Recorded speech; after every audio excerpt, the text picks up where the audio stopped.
ముఖ్యమంత్రి జగన్మోహన్ రెడ్డి గారి ఆదేశాల మేరకు ఈ రోజు వైఎస్ఆర్ కాంగ్రెస్ పార్టీ విద్యార్థి విభాగం ఆధ్వర్యంలో సాంఘిక సంక్షేమ కార్యాలయం ముందు ధర్నా నిర్వహిస్తా ఉన్నాం. ఈ రాష్ట్ర ప్రభుత్వం విద్యార్థులకి 8 కోట్ల ఫీజు పెండింగ్ లో పెట్టింది. పైగా ఫీజులు ఎప్పుడు ఇస్తారో ప్రభుత్వానికి స్పష్టత లేదు. టీడీపీ నాయకుడు మాజీ మంత్రి పల్లె రఘునాథ రెడ్డి ఇంజనీరింగ్ కళాశాలలో విద్యార్థులకి హాల్ టికెట్లు ఇవ్వని కారణంగా కాలేజీ విద్యార్థుల్ని బయటకు పంపించారు నిర్దాక్షిణ్యంగా.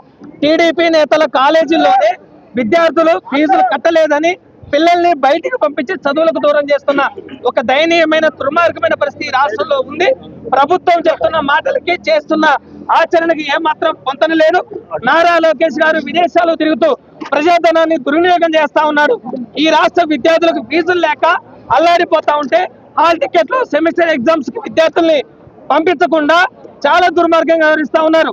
జగన్మోహన్ రెడ్డి గారు 2023 పూర్తి స్థాయిలో ఫీజులు చెల్లించారు. నారా లోకేష్ జగన్ గారు 4,200 కోట్ల రూపాయలు పెండింగ్ లో పెట్టారని అబద్ధాలు అసత్యాలతోటి ఈ రోజు ప్రచారం చేస్తా ఉన్నారు. తక్షణమే ఫీజు రియంబర్స్మెంట్ బకాయిలు చెల్లించాలి. లేని పక్షంలో మరింతగా ఉద్యమించి ఈ ప్రభుత్వానికి బుద్ధి చెప్తామని వైఎస్ఆర్ కాంగ్రెస్ పార్టీ విద్యార్థి విభాగం తరపున హెచ్చరిస్తా ఉన్నాం.